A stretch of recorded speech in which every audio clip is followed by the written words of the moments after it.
Good afternoon, and thank you, and wow, I am so privileged and so honored to be sharing this afternoon with all of you and these incredibly amazing women that are being honored today.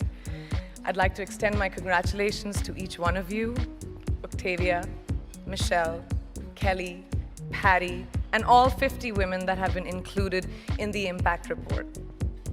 Your achievements not just inspire me, but also so many others to work harder, to be better, and to make a dent wherever we can. So I'm very, very proud to be standing alongside of you. So in life, you know, there are moments when you stop and ask yourself, how did I get here? Like, why am I standing here? Well, this is definitely one of those moments for me. And I find myself going back to the beginning, back to my roots. I was born to incredible parents, amazing parents who served as doctors in the Indian Army. I was the firstborn, and as far back as I can remember, I made my parents very proud and happy 99% of the time. Okay, slight exaggerations of personal achievements are allowed from time to time, don't you think? My brother was born a few years later, and even then, nothing changed for me. We were both given equal opportunities, and I want to emphasize this. I want to really emphasize this for you because I don't think a lot of people might understand that being equal might seem very normal. But where I come from, India, and a lot of developing countries around the world, more often than not, this is an exception. It's actually a privilege. My first experience of the glaring disparity between boys and girls came at a very, very young age. I grew up in a middle-class family with extremely philanthropic parents who constantly reminded me and my brother how lucky we were and how giving back to those who were less fortunate was not a choice. It was a way of life. Simple. I was 7 or 8 years old when my parents started taking me on these visits in a traveling clinic to developing communities around and villages around the city that we lived in called Bareilly. We were packed into this ambulance and my parents would provide free medical care to people who couldn't afford it. My job at the age of 8 was assistant pharmacist. So I would count all the medicines, put them in an envelope and give it out to patients, and I really took my job very seriously, very seriously. But the more I went on these expeditions, the more I began to notice the simplest things that distinguished a boy from a girl or a man from a woman. For example, girls were pulled out of school when they hit puberty because they were considered ready for marriage and babies. That's 12 and 13, while boys still enjoyed their childhood. Or basic human rights such as healthcare were denied just because they were women. Let's call this whole experience trigger number 1 for me. Fast forward a few years and many, many triggers in between. Like a producer-director, for example, early on in my career, I must have been about 18 or 19, telling me that if I didn't agree to the ridiculous terms or painfully low salary in his movie, that he would just replace me. Because girls are replaceable in the entertainment business. That was a memorable one. Made me decide to make myself irreplaceable.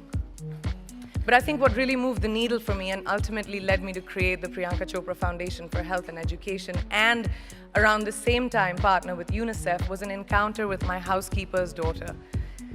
About 12 years ago, I came home from set early one day and she was sitting in my library reading a book. And she must have been 8 or 9 years old and I knew she loved reading. So I asked her, I was like, it's a weekday, why aren't you in school?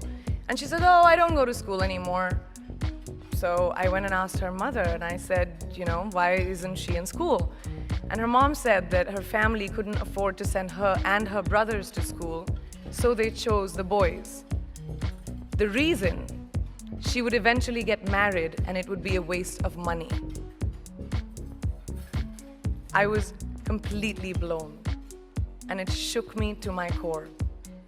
Eventually, I decided to cover the cost of her education so that she could continue to learn, because education is a basic human right.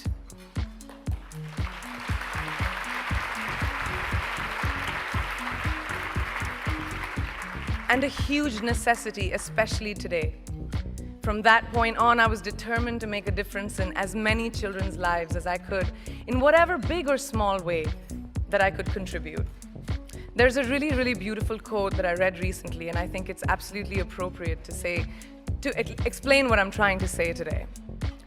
The hand that rocks the cradle, the procreator, the mother of tomorrow, a woman shapes the destiny of civilization. Such is the tragic irony of fate that a beautiful creation such as a girl child is today one of the gravest concerns facing humanity.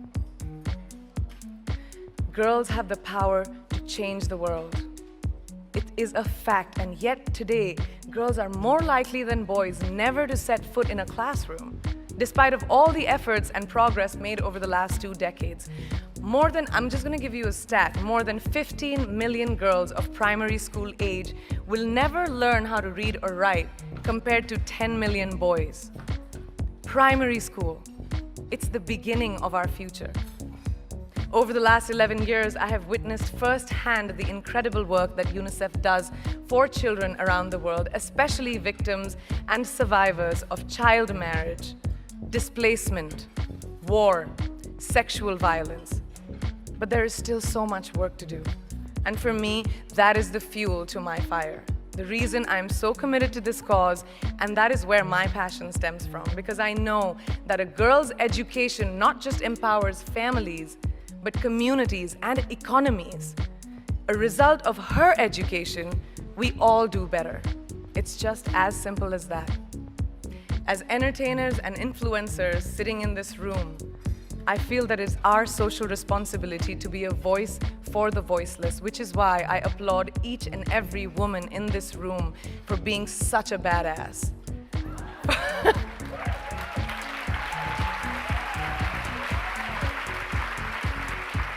For using your platform and your voice to contribute to change, and for ensuring that there is not even one lost generation as long as we are alive.